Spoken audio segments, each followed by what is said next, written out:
मत्स्य विश्वविद्यालय के बीए द्वितीय वर्ष के छात्रों का इस ई कंटेंट्स में स्वागत है।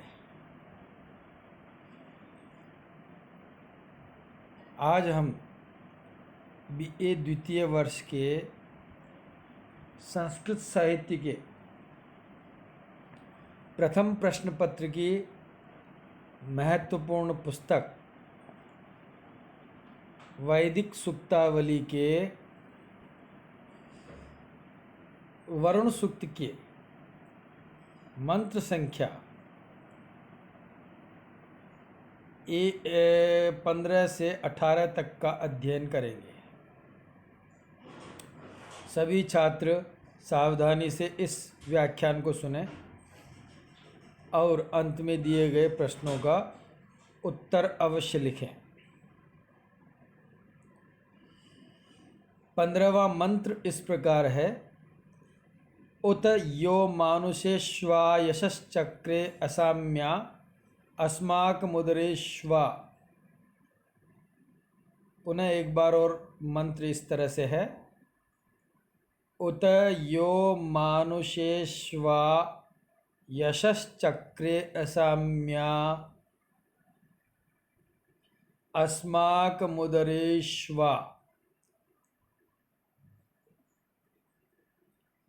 इस मंत्र में 11 पद है। इन 11 पदों को ही हम पदपाठ के द्वारा ज्ञात कर सकते हैं। इस मंत्र का पदपाठ इस प्रकार है। उत यह मानुषेषु आ यशः चक्रे असामि आ अस्माकं उदरेषु आ। एक बार पुनः पदपाठ इस प्रकार है।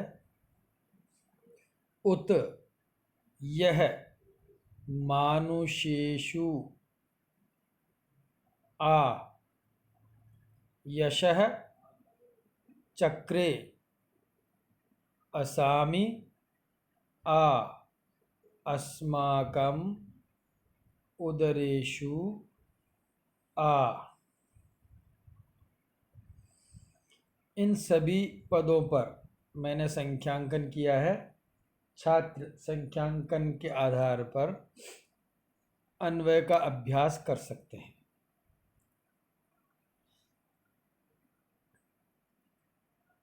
अन्वय इस प्रकार होगा। उत यह मानुषेषु यशः चक्रे असामि आ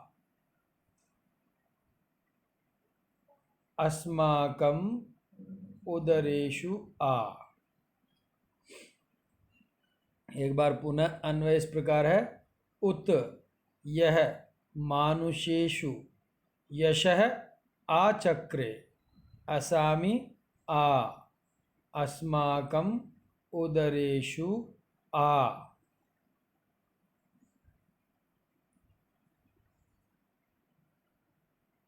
इसका अर्थ इस प्रकार होगा।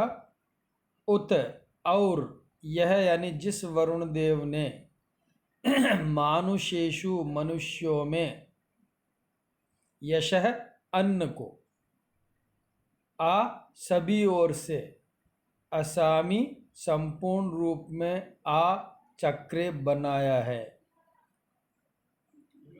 अस्माकम उसने हमारे उदरेषु उदरों के लिए भी उदरों में भी अन्न को सभी ओर से आ यानी बनाया है। एक बार पुनः अर्थ इस प्रकार है। उत और यह यानी जिस वरुण देव ने मानुषेषु मनुष्यों में यश यानी अन्न को आचक्रे सभी ओर से संपूर्ण रूप से बनाया है। असामी आ, असामी संपूर्ण रूप में बनाया है। अस्माकम और हमारे, उदरो उदरेशु उदरों में भी अन्न को संपूर्ण रूप में आ यानी बनाया है। इसकी व्याख्या इस प्रकार होगी। अभिप्राय है कि ऋषि शुनशेफ का कथन है कि वरुण देव सभी प्रकार के अन्न अर्थात भोग्य पदार्थ प्राणियों के अनुरूप निर्मित करते हैं। उन्होंने सभी प्रजाति के मनुष्यों तथा हम उपासकों के लिए पर्याप्त रूप में अन्न उत्पन्न किया है। इस प्रकार वे सभी को सुखी बनाएं या बनाते हैं। एक बार पुनः व्याख्या इस प्रकार है। अभिप्राय है कि ऋषि शुनशेफ का कथन है कि वरुण देव सभी प्रकार के अन्न अर्थात भोग्य पदार्थ प्राणियों के अनुरूप निर्मित करते हैं। उन्होंने सभी प्रजाति के मनुष्यों के लिए तथा हम उपासकों के लिए पर्याप्त रूप में अन्न उत्पन्न किया है।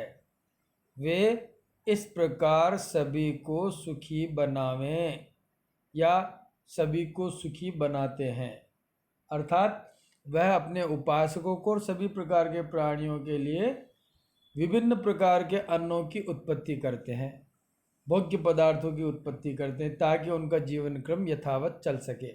इस प्रकार वे उन सभी प्राणियों को अपने कार्य से सुखी करते हैं। अब इसमें टिप्पणी इस प्रकार होगी।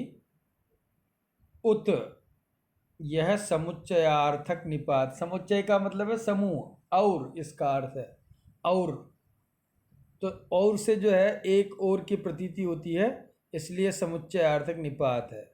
आ, यह परिग्रहार्थीय निपात है। परिग्रह का मतलब है ग्रहण करना, उसके अर्थ वाला निपात है। मानुषेषु, मनु प्लस अय और सुख का आगम करके शब्द बनेगा मानुष, और मानुष शब्द के अकारांत पुरुष लिंग के अनुसार सप्तमी के बहुवचन में बनेगा मानुषेषु। यशः, मंत्र में यश का अर्थ अन्न किया। अन्न क्यों किया? क्योंकि अश धातु खाना अर्थ वाली से यह पद बना है। अश धातु में असुन प्रत्यय करके युट का आगम करके यशः यशस पद बनता है, और यशस का अर्थ है जिसको खाया जा सके, उपभोग किया जा सके, उसको यशस कहते हैं। प्रथमा के एकवचन में बनेगा यश है, रूप चलेंगे यश है, यशांशी, यशांशी, ऐसे। चक्रे, क्री धातु जिसका अर्थ करना, लिट लकार प्रथम पुरुष एक वचन आत्मनेपद, आत्मनेपद में ऐसा बनेगा। और ये उभयपदी धातु है क्री धातु, तो आत्मनेपद में तो चक्रे बनेगा और परस्मै पद में बनेगा चकार। उदरेशु, उदर शब्द का अभिप्राय है जिसमें अन्न विभाजित होता या पचता है, उसको हम कहते हैं उदर। तो उदर की व्याकरण क्या होगी? उत उपसर्ग द्रि धातु, द्रि का अर्थ है विदीर्ण करना, तोड़ना, प्लस अल प्रत्यय, इससे शब्द बनेगा उदर। और उदर के अकारांत पुरुषलिंग है, इसलिए सप्तमी के बहुवचन में बनेगा उदरेशु। इसमें छंद वही गायत्री छंद है। गायत्री शब्द का पहले भी लक्षण हम पढ़ चुके हैं। 3 चरण होते हैं, प्रत्येक चरण में 8-8 वर्ण होते हैं और कुल 24 वर्ण होते हैं। कुल 24 वर्ण होते हैं। आगे का मंत्र 16वां। परा में यंति धीतयः गावो न गव्युतिरनु इच्छन्ति रुरुचक्षसम। एक बार पुनः 16वां मंत्र। परा में यन्ति धीतयः गावो न गव्युतिरनु इच्छन्ति रुरुचक्षसम। इसमें कुल 10 पद है। इन 10 पदों को पद पाठ के द्वारा ज्ञात किया जा सकता है, जो कि इस प्रकार है। परा में यन्ति धीतयः गावः न गव्युतिः अनु इच्छन्ति उरुचक्षसम। एक बार पुनः पद पाठ इस प्रकार है। परा में यन्ति धीतयः गावः न गव्युतिः अनु इच्छन्ति उरुचक्षसम। इन सभी पदों पर मैंने संख्यांकन किया है, जिसके आधार पर अन्वय का अभ्यास किया जा सकता है। अन्वय इस प्रकार होगा। उरुचक्षसम इच्छन्ति में धीतयः गव्युतिः अनु गावः न परा यन्ति। एक बार पुनः अन्वय इस प्रकार है। उरुचक्षसम इच्छन्ति में धीतयः गव्युतिः अनु गावः न परा यान्ति।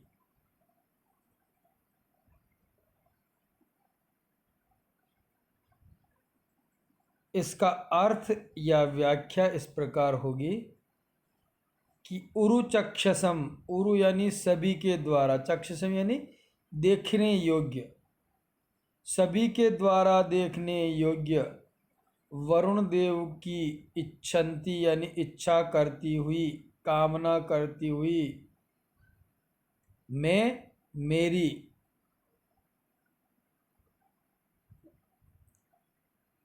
गव्युति अनुगावह न धीतय यानी उत्तम बुद्धियाँ,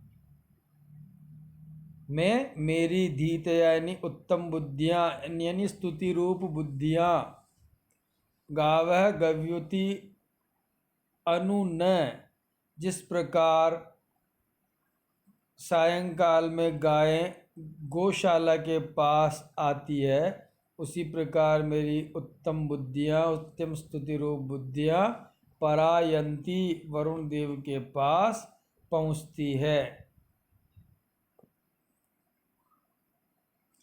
एक बार पुनः अर्थ इस प्रकार है। उरुचक्षसम सभी के द्वारा देखने योग्य वरुण देव की इच्छन्ति यानी कामना करती हुई मैं धीतय मेरी उत्तम स्तुति रूप बुद्धियाँ परायंती उस वरुण देव तक पहुँचती है। किस तरह से?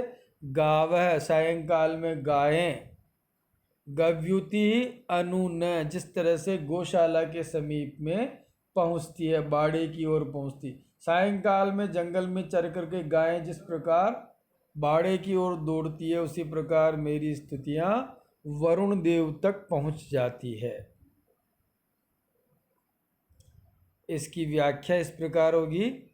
अभिप्राय है कि अत्यंत सुंदर वरुण देव सभी के द्वारा देखने योग्य है। हम उपासकों की श्रेष्ठतम बुद्धि रूप स्तुतियाँ या श्रेष्ठतम बुद्धि से की गई स्तुतियाँ उन तक तीव्र गति से पहुँच जाती है, जिस प्रकार सायंकाल में गायें बाड़े की ओर तीव्र गति से पहुँचती है। पुनः एक बार और व्याख्या इस प्रकार है। अभिप्राय है कि अत्यंत सुंदर वरुण देव सभी के द्वारा देखने योग्य है। हम उपासकों की श्रेष्ठतम बुद्धि रूप स्तुतियाँ, बुद्धि से की गई स्तुतियाँ उन तक तीव्र गति से पहुँचती है, जिस प्रकार बाड़े की ओर गायें सायंकाल में तीव्र गति से पहुंचती है। इसकी टिप्पणियां इस प्रकार होगी। उरु चक्षसम उरूणि बहूनि चक्षसम दर्शन योग्यम। इच्छन्ति ईश धातु क्षत्रि प्रत्यय ngीप प्रत्यय स्त्रीलिंग के अर्थ में ngीप प्रत्यय होता, इससे शब्द बनेगा इच्छन्ति ही। में शब्द कैसे बनेगा? अस्मद शब्द है मूल शब्द, षष्ठी विभक्ति एक वचन में बनेगा में। न यह उपमार्थीय निपात है। धीतयः धारयति अर्थान इति धी, जो अर्थों को धारण करती है उसको कहते हैं धी, यानी बुद्धि प्लस कृतिन प्रत्यय, इससे शब्द बनेगा धीति प्लस प्रथमा बहुवचन में बनेगा धीतयः। परायन्ति परा और या धातु लट लकार प्रथम पुरुष एक वचन।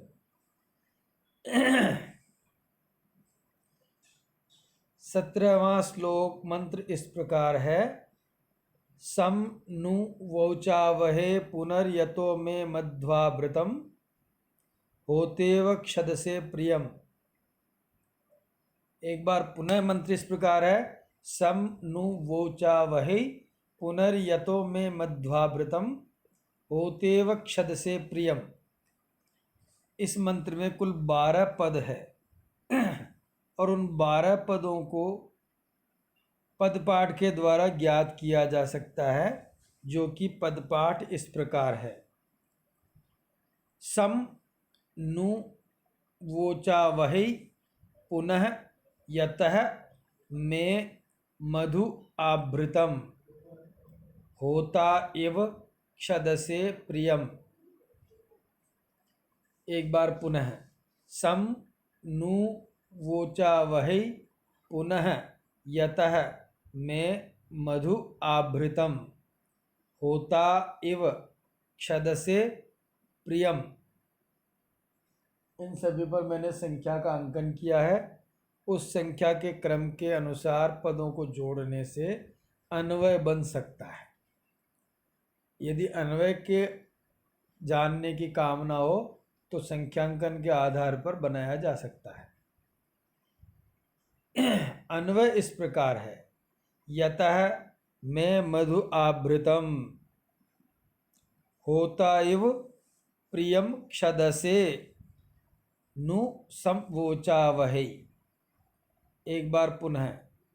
यतः में मधु आभृतम पुनः प्रियम होता इव क्षदसे नु संवोचावहै। इसका अर्थ इस प्रकार होगा कि हे वरुण देव, यतः यानी क्योंकि, मैं मधु मेरी मधुर, आभृतम हवि या अन्न प्रस्तुत है, यानी मैंने आपके सम्मुख मधुर अन्न या हवि रखी है। पुनः और प्रियम प्रिय लगने वाली इस हवि को आप होता एवं क्षद से होता के समान ग्रहण करते हैं, होता के समान खाते हैं या ग्रहण करते हैं। इसके पश्चात नु हम दोनों समवोचावहे मिलकर अवश्य ही साथ मिलकर प्रिय वार्तालाप करें। एक बार पुनः अर्थ इस प्रकार है। हे वरुण, यतः यानी क्योंकि, मैं मेरी मधु यानी मधुर हवियाँ या अन्न, आभृतम यानी प्रस्तुत आपके सम्मुख रखा गया है। पुनः और आप प्रियम यानी प्रिय लगने वाली इस हवि को होता एवं क्षद से होता के समान खाते हो या ग्रहण करते हो। इसके बाद नु यानी हम दोनों शीघ्र ही समवोचावहे साथ मिल करके वार्तालाप करें, प्रिय बात करें।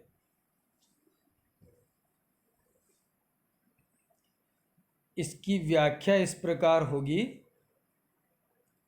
अभिप्राय है कि उपासक जन उत्तर रूप में देवों के अनुकूल प्रिय व मधुर हवि को तैयार करते हैं, जिसे वरुण देव सहर्ष स्वीकार करते हैं।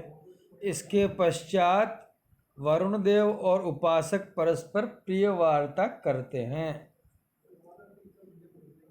एक बार पुनः व्याख्या इस प्रकार है। अभिप्राय है कि उपासक जन उत्तम रूप में देवों के अनुकूल प्रिय एवं मधुर हवि तैयार करते हैं, जिसे वरुण देव सहर्ष स्वीकार करते हैं।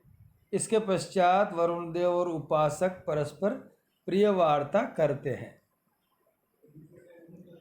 इसमें टिप्पणियां इस प्रकार होगी। यतः यत और तसिल प्रत्यय,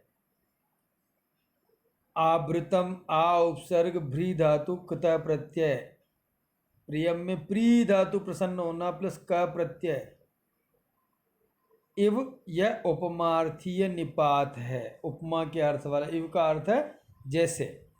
क्षद से क्षद धातु खाना प्लस लटलकार मध्यम पुरुष एक वचन, नु यह निश्चयार्थक निपात है। इसमें छंद है गायत्री छंद, जिसका लक्षण हम पहले पढ़ चुके हैं। अब 18वां मंत्र। दर्शम नु विश्व दर्शतम दर्शतम दर्शम रथम अधिक्षमी एता में जुषतः गिरह। एक बार पुनः 18वां मंत्र इस तरह से है। दर्शम नु विश्व दर्शतम दर्शम रथम अधिक्षमी एता में जुषतः गिरह। इस मंत्र में 11 पद है और उन 11 पदों का पद पाठ इस प्रकार है। दर्शम नु विश्व दर्शतम दर्शम रथम अधिक्षमी एता में जुषत गिरह। एक बार पुनः पद पाठ इस प्रकार है। दर्शम नु विश्व दर्शतम दर्शम रथम अधिक्षमी एता जुषत में गिरह। इसमें संख्यांकन मैंने किया है, जिसके आधार पर अन्वय का अभ्यास किया जा सकता है। इसका अर्थ इस प्रकार होगा। विश्व दर्शतम सभी के द्वारा देखने योग्य उस वरुण देव को नु यानी निश्चय ही, दर्शम यानी मैंने देख लिया। सबके द्वारा देखे जाने योग्य वरुण देव को मैंने अवश्य ही देख लिया है। क्षमी रथम अधिदर्शम, और पृथ्वी पर उसके रथ को मैंने देख लिया है। पृथ्वी पर उसके वरुण के रथ को भी मैंने देख लिया है। एता में गिरह जुषत, मेरी इन स्तुतियों को भी वरुण ने स्वीकार कर लिया, ये भी मैंने जान लिया है। वह वरुण देव मुझे या हम उपासकों को सुखी बनाएं। एक बार पुनः अर्थ इस प्रकार है। विश्व दर्शतम सभी के द्वारा देखे जाने योग्य वरुण देव को मैंने नु यानी अवश्य ही, दर्शम यानी देख लिया है। क्षमी पृथ्वी पर, रथम उसके रथ को, अधिदर्शम स्पष्ट रूप से मैंने देख लिया है। मैं एता गिरह जुषत, उसने मेरी इन वाणियों को, इन स्तुतियों को स्वीकार कर लिया है, यह बात भी मैंने जान ली है। इस प्रकार वह वरुण देव हम उपासकों को सुखी करे। इसकी व्याख्या इस प्रकार होगी। अभिप्राय है कि अत्यंत सुंदर वरुण देव सभी के द्वारा देखे जाने योग्य है। मैंने भी उन्हें व उनके रथ को पृथ्वी पर देख लिया है। उस वरुण देव ने मेरी इन समस्त स्तुतियों को भी स्वीकार कर लिया है। यह बात भी मैंने जान ली है। इस प्रकार का वह वरुण देव हम उपासकों को सुखी करे। एक बार पुनः व्याख्या इस प्रकार है। अभिप्राय है कि अत्यंत सुंदर वरुण देव सभी के द्वारा दर्शनीय हैं। मैंने भी उन्हें व उनके रथ को पृथ्वी पर देख लिया है।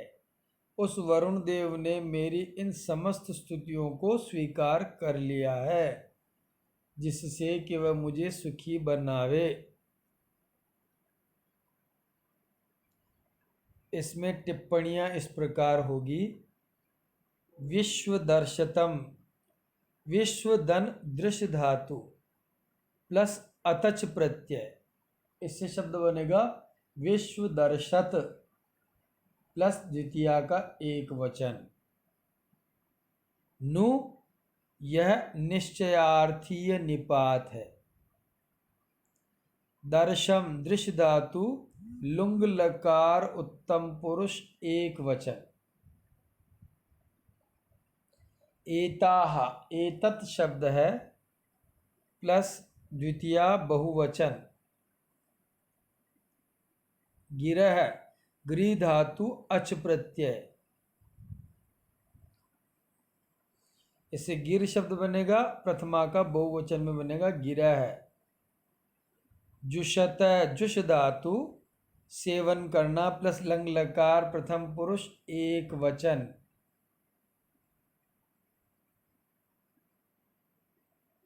ये एक पूरा व्याख्यान आपके लिए हुआ है। अब इसमें गृह कार्य इस प्रकार है।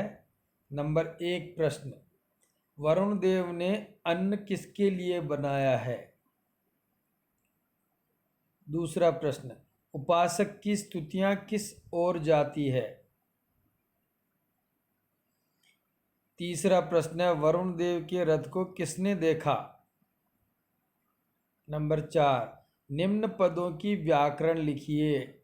इन पदों की आपको व्याकरण देनी है, जैसा कि आज के अध्ययन क्रम में हमने पढ़ा है। यशः, उदरेषु, धीतयः, आवृतम, जुषत। पांचवा प्रश्न, मंत्र संख्या 18 की ससंदर्भ व्याख्या कीजिए। और छठा प्रश्न है, मंत्र संख्या 16 की सप्रसंग व्याख्या कीजिए। व्याख्या में ध्यान रखें कि उसमें प्रसंग लिखना, संदर्भ लिखना, ऋषि देवता छंद का नाम लिखना, भावार्थ से अनुवाद लिखना और व्याकरणात्मक टिप्पणियां प्रस्तुत करनी है।